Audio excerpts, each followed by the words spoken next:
Shinta News and Talk. Korlantas Polri menyebut Jawa Tengah akan menjadi tujuan pemudik terbanyak pada Lebaran 2024 ini. Kepala Korlantas Polri Irjen Pol Aan Sohanan mengatakan bahwa pihaknya menyiapkan rekayasa lalu lintas guna mengantisipasi kemacetan di jalur-jalur menuju Jawa Tengah, utamanya pintu tol Kali Kangkung. Selain itu, pemanfaatan tol fungsional Jogja-Solo juga akan dioptimalkan dengan jalur sepanjang 22 km dari Colomadu hingga ke Klaten. Apa saja hal yang perlu dipersiapkan pemerintah dalam menyambut datangnya arus mudik ke wilayah Jawa Tengah? Kami akan membahas bersama dengan akademisi Prodi Teknik Sipil Unika Sugya Pranata yang juga wakil Ketua Pemberdayaan dan Pengembangan Wilayah Masyarakat Transportasi Indonesia atau MTI Pusat, Joko Setiawarno. Shinta News and Talk. Pak Joko, peningkatan sampai 14% ini kalau perakiraan dari Kementerian Perhubungan waktu itu, sampai 170-90 juta sekian begitu pemudik yang akan masuk dan juga melintas mungkin di Jawa Tengah. Ini kira-kira apa saja yang perlu dipersiapkan ke depan nih Pak Joko? Yang jelas itu pertama, infrastruktur yang ada itu tidak dibangun atau direncanakan untuk kondisi abnormal seperti mudik. Ya, sehingga tidak mungkin bisa melayani seperti hal biasa. Nggak apa-apa, itu harus diungkapkan kepada masyarakat. Tapi pemerintah berupaya semaksimal mungkin ingin melayani pemudik yang masuk mau ke Jawa Tengah. Ya, karena Jawa Tengah itu posisinya sentral. Berdasarkan hasil survei dari Badan Kebijakan Transportasi, mayoritas pemudik itu paling banyak itu ke Jawa Tengah. Dalam posisinya dia di tengah, ya mungkin ditambah sekarang ada IKN, menyebar lagi ke IKN perantau-perantau Jawa Tengah itu kan, banyak dari Jawa Tengah. Oleh sebab itu, ya tentunya tidak hanya kita bicara ketersediaan jaringannya, layanan seperti itu, tetapi di mana mereka masuk Jawa Tengah, pangannya cukup enggak? Nah, kondisi pangan itu penting ya kan, mau makan dia, masa di sini suruh puasa sudah puasa, dan di sini suruh puasa. Nah, ketersediaan pangan itu harus diperhitungkan, bukan hanya kita melihat ketersediaan jaringan jalan yang ada. Kalau jalan-jalan mau diapain, mengeluasi gitu, memang mau dibangun lagi sudah nggak mungkin kan? Paling nanti melakukan rekayasa aja, dan itu yang bisa dilakukan. Apalagi nanti di Jawa Tengah biasanya sih yang sering krusial itu nanti hari pertama siang dan kedua dan seterusnya itu banyak jalan yang tersendat, apalagi ke daerah wisata. Nah ini baru nyadar, kalau dari wisata itu perlu angkutan umum. Nah kita kan tidak punya wisata besar-besaran, akses angkutan umumnya tidak ada. Nah baru nyadar selepas mudik ini, ya ini sebenarnya kita kan tidak butuh kendaraan banyak, yang butuh orang banyak ke wisata. Nah konsepnya sering keliru gitu kita gitu. Nah, rugi dia, masa buat parkir banyak-banyak untuk mobil cuma isi 2-3 orang. Nah, sebaiknya buatlah akses angkutan umum ke wisata itu lebih bagus. Nah itu kita butuh banyak orang yang menuju ke sana. Dan itu Jawa Tengah yang perlu diperhatikan itu tadi menggunakan nanti odong-odong gitu, mobil pick up itu digunakan nanti di Jawa Tengah. Coba aja dilihat nanti odong-odong sebebas-bebasnya, alasannya untuk taraweh lah, untuk penyajian akbar. Nah nanti kalau sudah patah di jalan ya asnya diisi banyak orang. Nah nanti yang jelas dasarnya tidak akan memberi santunan sekarang buat odong-odong, buat angkutan plat hitam nanti masih beredar kemana-mana.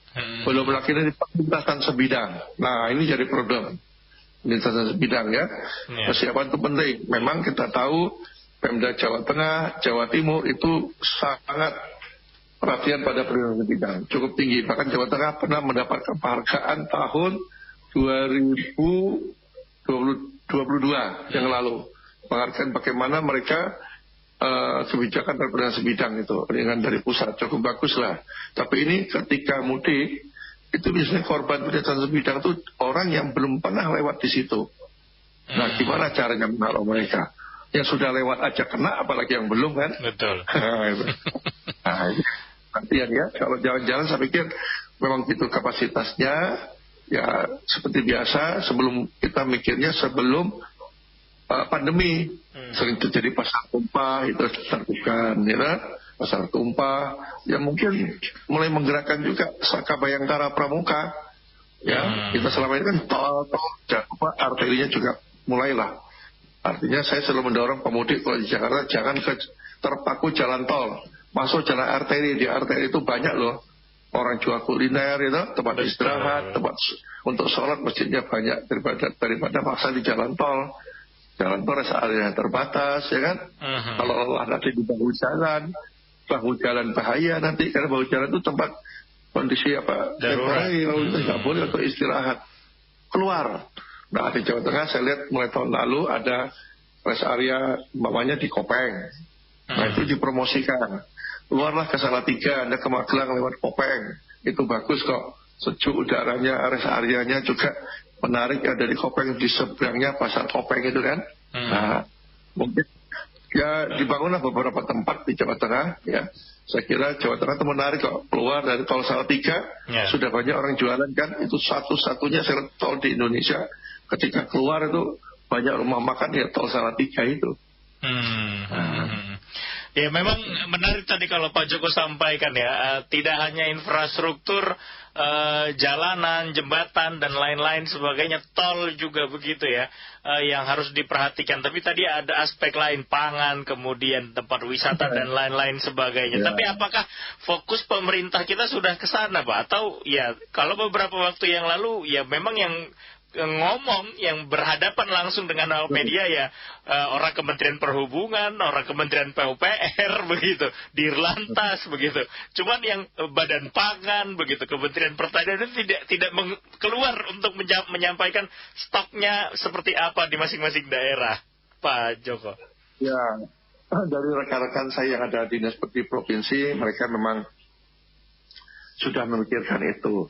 Cuman media mungkin baru selasa ngomong baru sadar kan. Makanya sekarang media coba tanya dinas perdagangan, dinas kehutanan, pariwisata, BUMN menyiapkannya.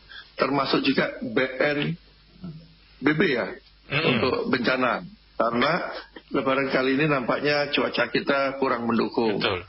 Terjadi gempa ya, banjir, kecelakaan transportasi laut juga ya kan. Nah ini menjadi perhatian kondisi cuaca. Jadi jangan memaksakan diri, harus segera sampai. Yang penting itu bisa tiba dengan selamat dan kembali lagi selamat. Itu yang penting. Jangan bisa tiba, nggak bisa kembali, atau nggak sampai tiba-tiba terjadi suatu di lapangan. Nah ini bagi pemudik Jawa Tengah perhatikan kalau mau ke Jawa Tengah jangan bawa motor banyak-banyak. Pemerintah pusat menyediakan kapal, tidak hanya kereta, bawa truk, bawa sepeda motor, truk besar, tapi ada kapal yang cukup besar dan itu masih minim penumpangnya. Naiklah kapal ke Tanjung Priok, nanti sampai Tanjung Mas, ya terus kapal itu dikasih makan gratis, kasih voucher, kasih parcel dan sebagainya.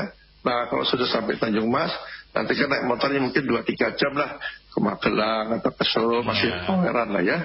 Nah itu jadi manfaatkan benar nih pemerintah untuk waktu itu. Dan tahun ini juga ternyata pemerintah juga mengadakan mudik kapal gratis. Nah ini saya tahun lalu sudah mengusulkan itu, jangan hanya mudik itu kapal itu mudik itu semua Jawa semua. Luar Jawa dipikirin, karena perantau Jawa di Kalimantan, di Sumatera itu cukup banyak mereka pulang. Di saat tiket mahal ya kapal dan bus.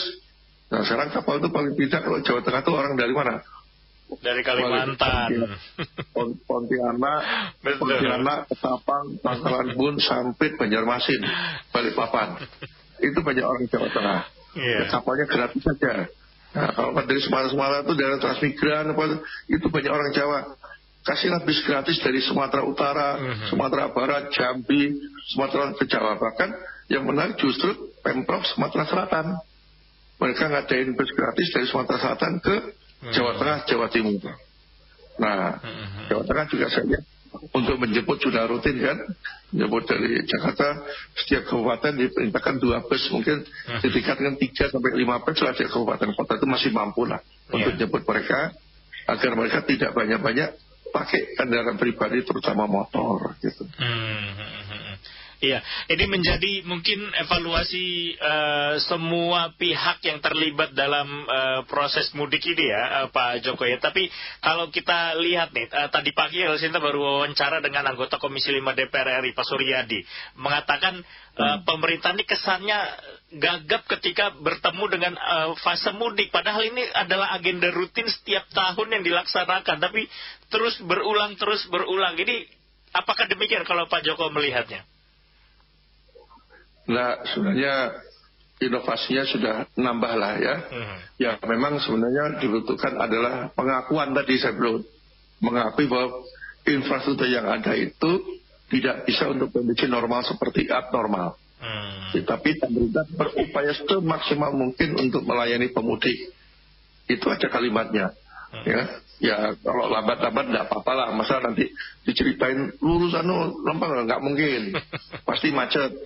Tapi kan insya Allah tidak seperti Brexit lah, karena jalan tolnya sudah terhubung. Kata Semarang 6 jam, nanti 9 jam, ya enggak apa-apa lah. Sekalian nyawer sepanjang jalan buat UKM-UKM di Jawa Tengah kan ya. Itu orang jualan apa?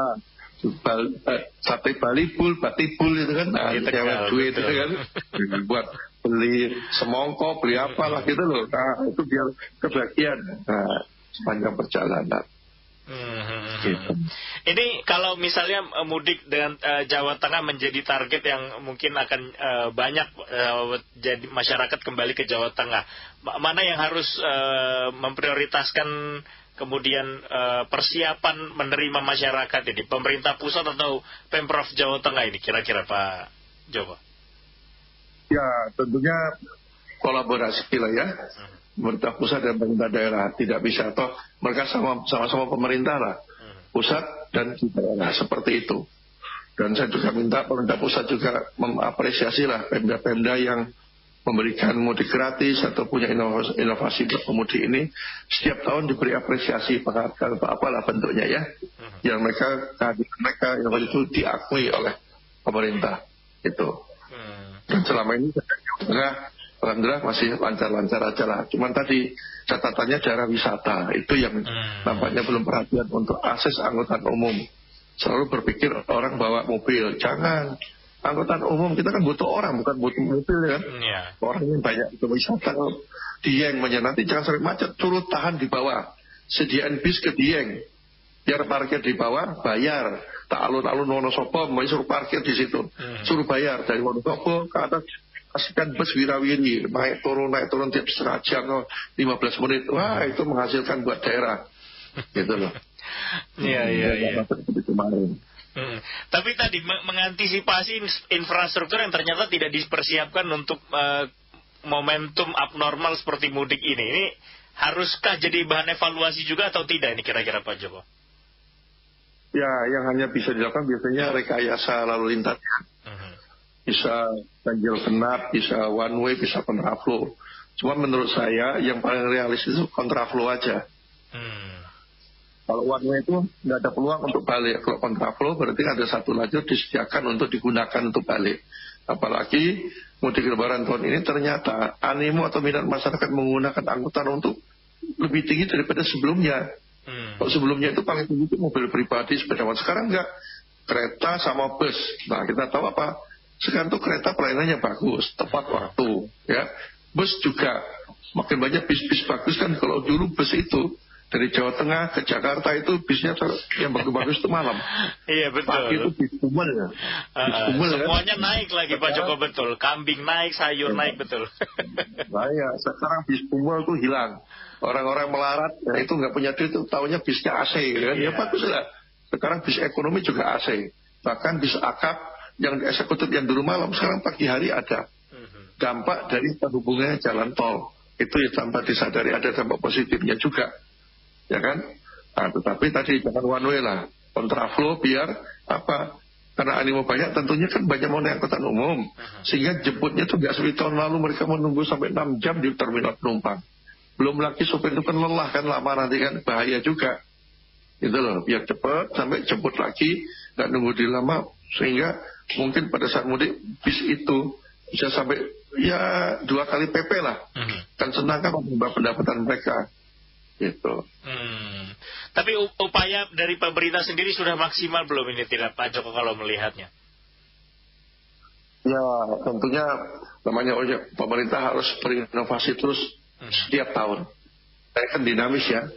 Saya kira kalau pemerintah berinovasi mesti ada jalan-jalan keluar lainnya. Ya, ya kalau dulu nanti ini kan IKN dikembangkan. Tentunya nanti orang Jawa Tengahnya banyak ke IKN sudah mulai sedikit. Yang ke Jabodetabek apalagi banyak industri bangun di Jawa Tengah. Itu kan cara mengurangi orang-orang ke daerah lainnya. Cukup bekerja di daerah Batang, industrinya banyak, makanya gitu kan, daripada kerja di Jabodetabek, udah jauh gitu, hasilnya. Di sana juga pabrikannya sudah mulai tutup. Nah kalau ke IKN, udah mudiknya nanti naik kapal aja. Nah kapal gratis, nanti tinggal nyiapin di Jawa Tengahnya aja. Untuk penjemputan mereka di pelabuhan. Nah pelabuhan disiapin, jangan nanti di pelabuhan itu turun plat hitam lagi. Ya, nah, perhatian di pelabuhan. Jadi angkutan lanjutan di pelabuhan, di stasiun, di terminal-terminal juga harus disiapkan. Agar mereka sampai ke tempat tujuannya, jangan ada lagi tipu menipu ala maklar-maklar calo-calo itu. Iya, ini memang menjadi PR bersama, tidak hanya pemerintah, juga masyarakat harus turut berpartisipasi aktif begitu ya Pak Joko ya? Betul, dilihatlah inovasi-inovasi aplikasi-aplikasi yang diberikan pemerintah selalu diikuti. Apalagi pakai kendaraan pribadi, jalurnya mana dilihat. Karena pemerintah juga nyiapin kalau kereta jelas PTKA sudah nyiapin rencana kerja untuk kendali dari mana kalau terjadi longsor namanya. Kalau sekarang Dinas Bina Marga, PUPR sesuai dengan fungsi jalannya menyiapkan alat berat ke daerah yang rawan longsor. Nah, itu digunakan. Dan jangan memaksakan diri pribadi kalau capek. Udahlah, nginep aja di tol. Sekarang sudah ada hotel transit. Ya kalau non ini kan banyak hotel ya, bisa digunakan di tol, sudah disediakan. Baik. Terakhir mungkin Pak Joko bisa berikan pesan nih bagi pendengar kita menjelang momen mudik Lebaran 2024 ini Pak Joko. Ya, yang jelas untuk pemudik ya, keselamatan lebih diutamakan. Ya, persiapan kendaraannya yang biasa digunakan lokal ini persiapan jarak jauh. Kemudian fisiknya juga beristirahat setiap 2 jam, apalagi motor 1 jam istirahat. Ya. Kemudian kalau menggunakan angkutan umum, entah pesawat, kereta maupun bus atau kapal, 1 jam sebelum jadwal keberangkatan sudah berada di lokasi tersebut sehingga bisa melihat dari rumah mau berangkat jam berapa gitu. Baik. Ini Pak Joko mudik nggak di tahun ini Pak Joko kira-kira? Saya udah mudiknya kemarin sebelum puasa, tapi melihat orang mudik biar kalau Elsinta tanya saya bisa jawab gitu ya. Baik, terima kasih Pak Joko ya bersama Elsinta siang ini, sehat selalu Pak Joko, selamat sore. Demikian pendengar ya, Akademisi Prodi Teknik Sipil Undika Sugiya Pranata yang juga Wakil Ketua Pemberdayaan dan Pengembangan Wilayah Masyarakat Transportasi Indonesia atau MTI Pusat, Joko Setiawarno. Elsinta Semarang News and Talk.